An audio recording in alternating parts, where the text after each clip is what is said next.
He was like, "What's your favorite bass tone?" And I was like, hands down, LD50, Mudvayne. And he's like, "Are you serious?" And I thought he was like making fun of me, by like, "Oh, really? You're like the new metal thing?" He's like, "No, that's the best bass tone of all time."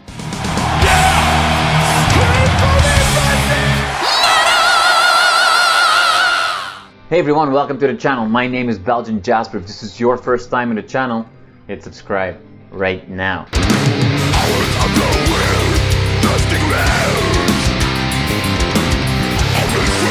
Nick, you just came back from a crazy roller coaster commute, let's call it. Everything is falling apart, but you are safe and sound and warm right now. So how are you doing, man?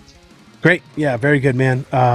Very happy to be doing press for Moon Healer, a record I reached many points at during the 8 years of the writing process that I didn't know was ever really going to come out, man. So to be doing, and this is like probably my second week of doing the press stuff, and so to know like, oh shit, it's really coming out is awesome. So I feel great and grateful to be talking to you, man. So we're in the spot where we're no longer believe it when I see it. You've seen it, you believe it. It is actually happening now. yeah. And I mean, I've probably been at that point like 25 times throughout this record. I bet. It's never coming out. They're not going to put it out. Like we were. This was supposed to come out in. I remember our original plan was like we were going to get it out in 2017, and then 2018, and 2019, 2020, 21, 22. Even like it was done in early 23, and so we're like, okay, late 23, it's coming out, we're gonna do it in August or September, and then they're like, nope, vinyl takes a year, we got this release going this, so 24, and I was like, fucking 24, okay.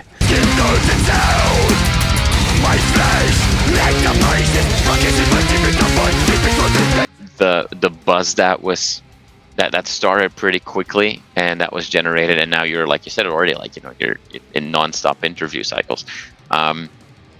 More than will people like the songs, was there like a feeling with you and the rest of the gang, like, will people care? Like, was that a bit of was that a question mark that you had going into this?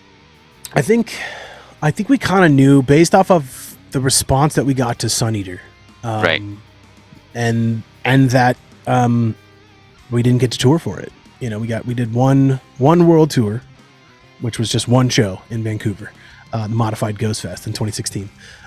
So just sort of having our finger on the pulse of at least our fans, knowing that people were bummed out they never got to see that stuff live, and then you kind of it made its way into this sort of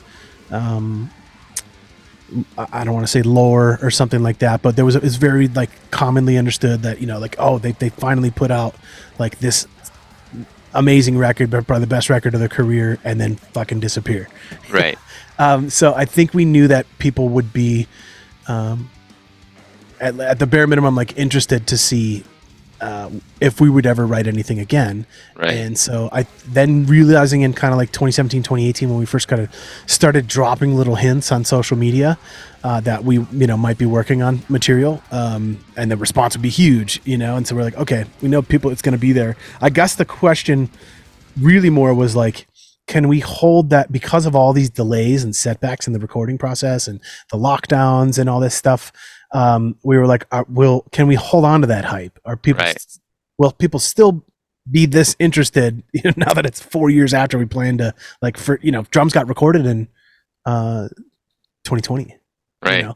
So like, fuck, we're getting close to a half a decade from when the fucking drums were recorded for this. So are people going to be interested? But I think, based off the response of the first couple singles coming out, and then hopefully, getting the big full push of all this press coming out, and like the actual, marketing campaign for it and stuff for people to know that it's out. Because there's so much shit out there now. There's so many bands. I mean, I was reading this stat that it was something absurd, and I was like, that can't be real. But it was something like there's like 1 million new tracks uploaded to Spotify every week. So then you're like, man, there's a big sea of stuff to come out with, and there's a lot of great bands out now. So for sure, yeah.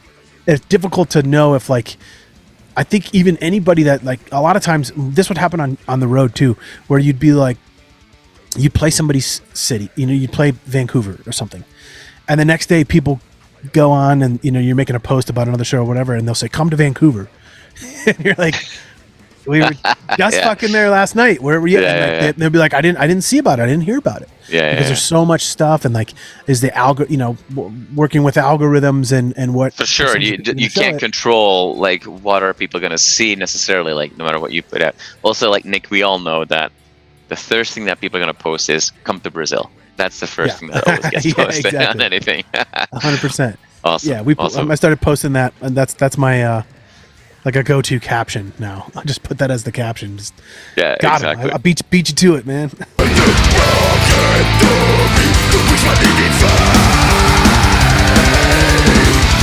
I want to ask you about this evolution that we've seen, because obviously the old Job for a Cowboy sound was very different than what it has evolved to. Starting with like, straightforward deathcore, going to basically progressive technical death metal. And that change, it seems like you joining the band was a little bit of a catalyst for that. Because there's basically before you and after you, and that's when that change happened. So is that just a pure coincidence, or did you really have, is that really your mark that you've made? I think, great question, great observations. Tony Santacandro, guitar player, Gloom was the first recording of him as well. Right. So I think, the conjunction of Tony and I coming in, and then the band kind of collectively, but Al still, was writing riffs, and a lot of the real crazy, super grindy stuff, techie grindy stuff. Al was just Al has another band called Goratory, and it was funny because that was kind of his main first band, right. Besides Burn in Silence, but Goratory was Al's kind of main passion, his writing stuff. And it was funny because I met Al when he was in Despised Icon, and so and I was almost hypothetically, you could argue that I was like a piece of him, leaving Despised Icon. Right. I was out with my band Cephalic Carnage, and we're jokesters, we're serious, but we're also very self-deprecating at the same time. You got to kind of we don't take ourselves so seriously, you know what I mean? Like, there's an element of brevity that we bring to the death metal genre, And so I had some fucking wigs with me, and we were playing in Europe, and Al and I think it's Steve, I want to say, was the other singer, and they were wearing my wig on stage, and Alex from Despised was not stoked at all because it was goofy, you know what I mean? They were just having fun, and He was not stoked at all. And it was like Al and him had already had a couple years of build up tension and stuff, but they got into a pretty brutal fight backstage, over that fucking wig. Awesome. So and it's kind of funny that they ended up writing a song. Despised ended up writing a song about Al, because Al left. When he left Despised, he went to Job for a Cowboy. Right. And so there's a song, and Al's last name is Glassman, and so there's a song on a Despised record, the first one after Al left, called "Man Made of Glass." Okay. And if you read it, it's about check that out again now. And they're all they reference go have fun playing cowboys in the desert. There's this thing. They're very cool. They're cool now, and it's all fun and games. Awesome. But so anyways, what Al, his Goratory style was very prominent in the band, and then you got Tony, who's just this incredible virtuoso player, and so I think the combination of Al then kind of being the main songwriter after Bobby left, even though Bobby still writes. In fact, the Forever Rot from this album is Bobby's song, and Tarnished Gluttony is Bobby's song. Okay. So he's still very, we're all really good friends, and he'll be like, hey, right. He sent us 3-4 songs. We're like, this one's awesome. We'll take it and morph it and work it. But so when Tony and I came in, I think that they just knew that they wanted to make, JFAC 2.0. Right. Right. Yeah. And so it was pretty much essentially a completely different band besides the singer, and everybody was, pretty highly capable musicians. And so I think that was just kind of a natural progression of it. I will say that me and Jonny being, I guess more Jonny being a fan of bass guitar, and like, you know, the old, you know, cynic and atheist and you know, death human and that kind of stuff, with the bass being like prominent. Right. Yeah. Not just in what you write, but in the mix.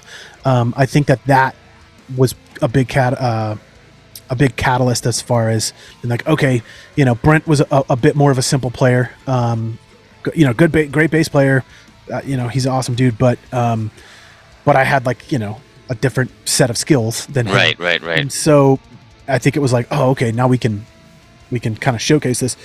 And then it wasn't until Sun Eater that I was able to get, you know, permission to not have distortion. Right. And like, and then be like, and like, you know, really put it up. I remember going in to record, and I was like, oh man, they're gonna make me put sans amp on this tone, and I really just loved the tone of bass, just fucking pretty much direct into the board. I remember talking to Jonny about it before I went in, and I'm like, I'm a little bummed out on what this tone's gonna come out as. He was like, what's your favorite bass tone? And I was like, hands down, LD50, Mudvayne. And he's like, are you serious? And I thought he was like making fun of me, you know, by like, oh really, you're like the new metal thing? He's like, no, that's the best bass tone of all time. And I was like, fucking, why the fuck aren't we putting distortion in our stuff? So that was when it was like the catalyst of being like, nope, we're gonna fight. And we even had to like call a label. Sukov had to like call the label and be like, is it okay that there's not distortion in the bass? You know, and then they were like, oh, this sounds fucking awesome. There you go. Yeah, so I think that was I hope my interpretation. I also did like try to push for weirdness, you know, and that kind of ethereal, moody stuff. I love dynamics in music. It's my number one like thing that I try to bring to something, or in music that I like. If it's heavy all the time, it's not heavy. Yeah. Oh, for sure. So then go ahead. Yeah. I was just gonna.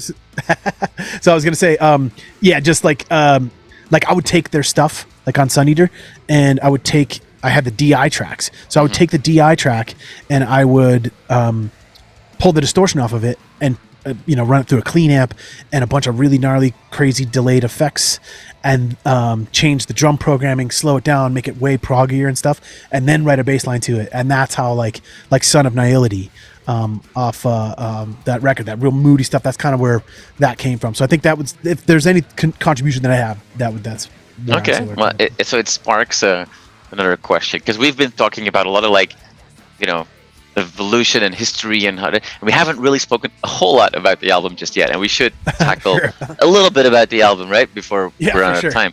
But it actually, what you're talking about, you know, it sparks a question about the new album. So you know how people say like, you know, time flies when you're having fun, and so curious to see if you agree with me. But for me, this album is like, it's the opposite of that. It's like, it's a lot of fun, but it actually feels like there's a lot to it. Like it was this weird thing, can't really describe it well, but like when I got to listen to the album, which I had the chance to do, it felt it went on longer than it actually did, but in a good way. And I felt that because there are so many, like, you know, twists and turns. A perfect example of that is like the Grinding Wheels, or what's the song? Yeah, which I think was, for me, really stood out. I think so far, I have to listen to it more, but it's probably my favorite song. And what I like about that song is like every 10 seconds it feels like there's a different genre. But you know how there's a ton of prog bands that they'll do a song and the end of a song doesn't feel related in any way to the beginning of the song because it just changes so much. And what I think worked really well with this album is that every song takes on a roller coaster, but it's still the same roller coaster. Like, it changes, but it's still a cohesive thing.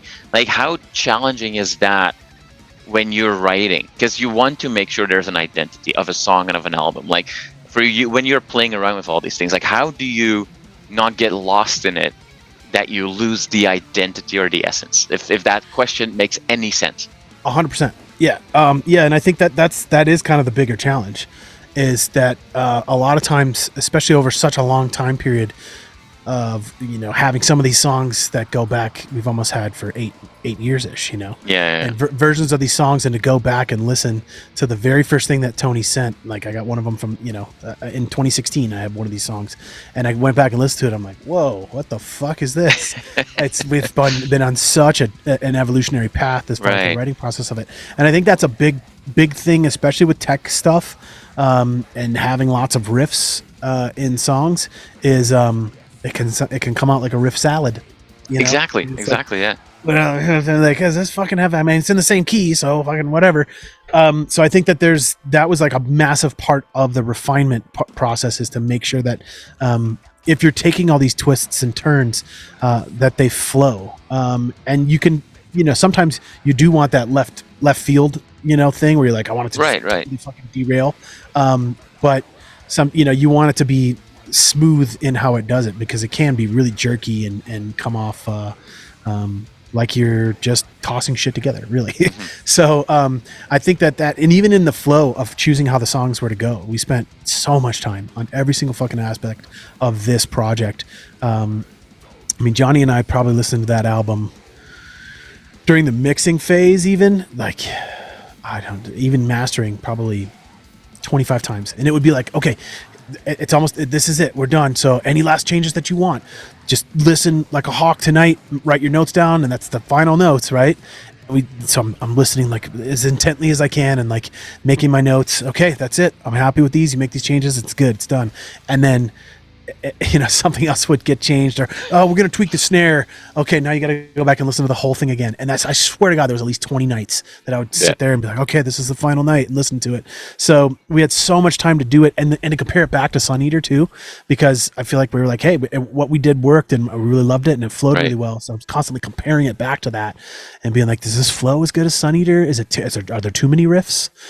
Because that was a big part of Sun Eater, was coming from Demonocracy and Ruination, was to be like, yeah, there's so much going on. It's like Demonocracy is this riff mansion, just opening this door, and then you go in this door, and then this door, and this door, and that's awesome and it's fun. But we wanted to, like, it's like that Jizza has this quote from Wu-Tang. It's like, too many songs, weak rhymes are mad long. Make it brief, son. Half short, twice strong. There you go. So I kind of like try to always think about that, is to be like, does this need to be here? Yeah. Do we need to repeat this again? Is it just doing it just so that you have a 5-minute song? So I think that just trying to be conscious of it was a big part of being like, does this flow? And it's this giant roller coaster, and it's kind of meant to feel that way, because thematically and lyrically, this person's essentially delving into potential schizophrenia, and so it's kind of meant to have this feel. And then Forever Rot is where it kind of like resolves, I guess. Yeah.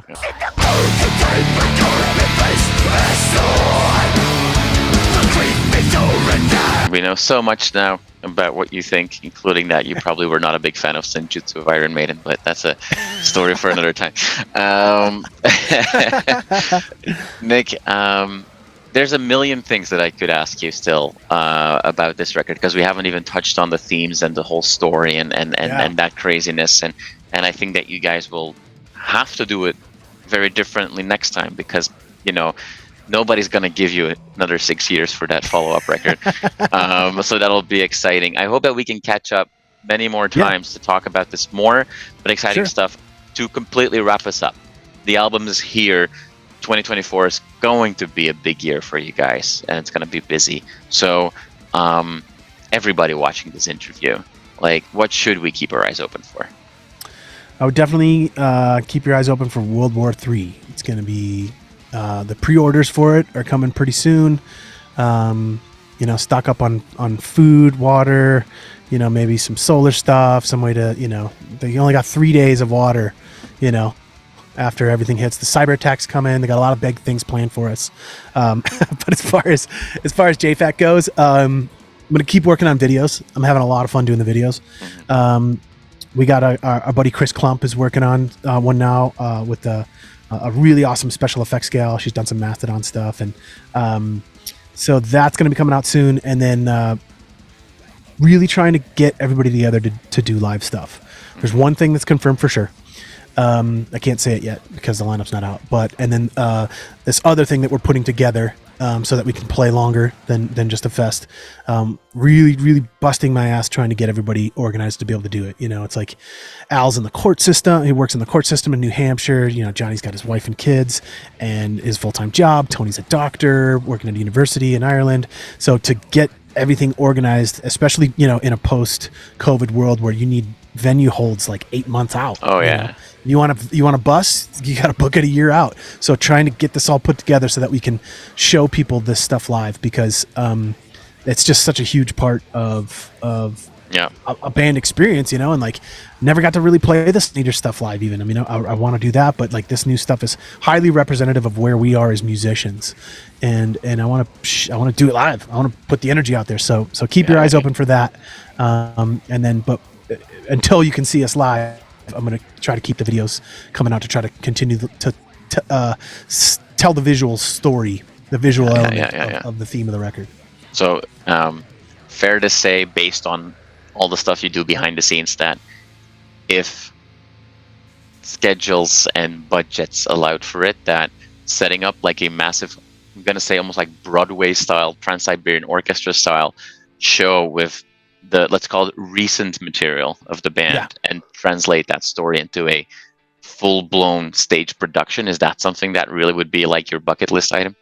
Yes. Yeah, that's it. I mean, I really was trying to bust ass for Blue Ridge Rock Fest that we played to get a lot more thematic elements of just a concert. You know what I mean? I remember my Tito Ortiz, or not Ortiz. What's Tito's? Tito Pacon. I met him when he's a tour manager for Darkest Hour. He's kind of like a sixth member, if you will, but he went to Fear Factory, all these different bands. But I remember touring with him for one of the first times in my life in Europe, and that was something he would always say. He's like, I'd be like, all right, you guys have a good show tonight. He's like, no, not a show, concert. We put on a concert, and that's always stuck in the back of my mind, and so I really want to add as many of the visual elements. I mean, half a show you see with your eyes, right? And so I really want to add that type of stuff. So that's a really prominent thing, is to be like, how could you visually represent, which also frees us up a little bit to not be having to go ape shit the entire time, especially because a lot of this stuff I can't, like, some of this stuff is the peak level technicality for me, that we're like, it's I've always tried to I'm always willing to sacrifice 20% of my accuracy live for performance, for putting on a show, for entertaining. But some of this newer stuff, I'm like, I gotta fucking put my foot on the monitor and just fucking, can't be going nuts with it. So to have some other elements, fucking pyro, cryo, video walls, projection, all that kind of stuff, I would really, really, really love to get into. Awesome. Well, Nick, maybe we can talk about that next time, and we'll keep our eyes open for all the announcements that will be coming. For sure. Looking forward to everybody discovering this new album, this new, maybe a through start of a new era for the band. Thank you so much for your time today. I really appreciate it. And likewise, I look forward to catching up with you on the road.